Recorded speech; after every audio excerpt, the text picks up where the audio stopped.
Hi, Professor Rob. On the first day of class, you asked us to write 3 questions about what we wanted to learn from the class. Now, after a semester of listening to lectures, watching movies, and reading articles, I'm able to answer my own questions. The first thing I said I wanted to learn about was how the African culture changed over time. I now feel as if the African culture has changed from trying to assimilate to the white and majority culture to creating and embracing their own identity, and being okay with being different. Being oppressed by slavery and discrimination influenced blacks to think that who they are is wrong. However, after many fights for equality and freedom, blacks gradually developed their own identity and started embracing it. The second question I had for the class is, how is black culture defined? I think that black culture is defined as knowing both who you were in history and who you are now. What I mean by this is that I think black people should all be aware of the struggles and hardships that their ancestors faced in history and how it translates into the struggles and hardships that you face in society today. With this being said, I think that there should not be an ignorance about the daily struggles of blacks today in society, and that because of this, it is important to form an identity separate of what others identify you as. My last question for the class was how black stereotypes came about.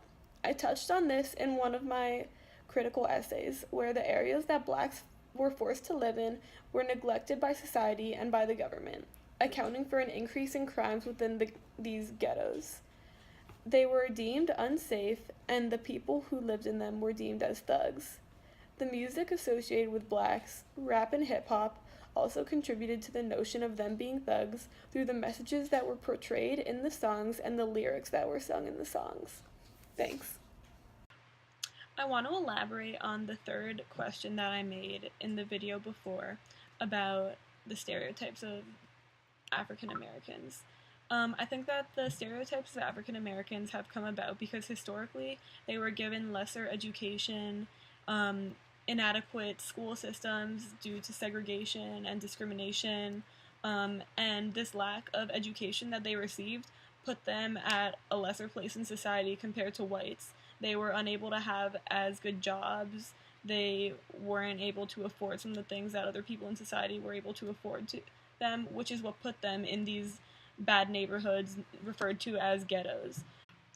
I'd also like to specifically talk about one of the documentaries that we watched that had the biggest impact on me. I think 13th was really eye-opening and showed me a lot of the real struggles that African Americans go through, and a lot of the things that I learned in that video, such as prisons using incarceration of people, but especially African Americans, to their advantage to make money, is just baffling to me. And I think that the videos in that documentary really showed that African Americans are just abused and treated unequally. When I saw some of the videos of African Americans just getting shot by cops because for a reason, starting for them getting pulled over for a busted taillight or something, that just showed me how it is very real and prominent even today in society.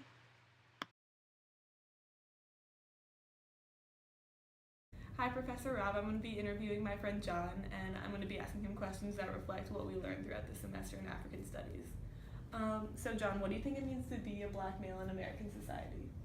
Being a black male in American society, I feel like as though you have to do everything right in order to just get by. So you have to do like maybe twice as more as other races. And I mean, you have to fight against unequal ways, prejudice. But being a black man in America, I feel as though you have to do everything right just to get by. What do you think it means to be black as a part of the JMU community? We're definitely the minority, but I feel as though like everybody just is so welcoming. It's a family, so it doesn't really matter what your race when it comes to JMU. But I do feel like it's obviously we're the minority, but it's still like a family. Do you think the meaning of blackness is anchored in slavery and other historical hardships that black people have faced? Yeah, in a way. Because you had to go through all those, so I mean, the meaning's still there, and you still gotta remember how the past was. So I mean, the meaning's still there because of history. Okay, thank you.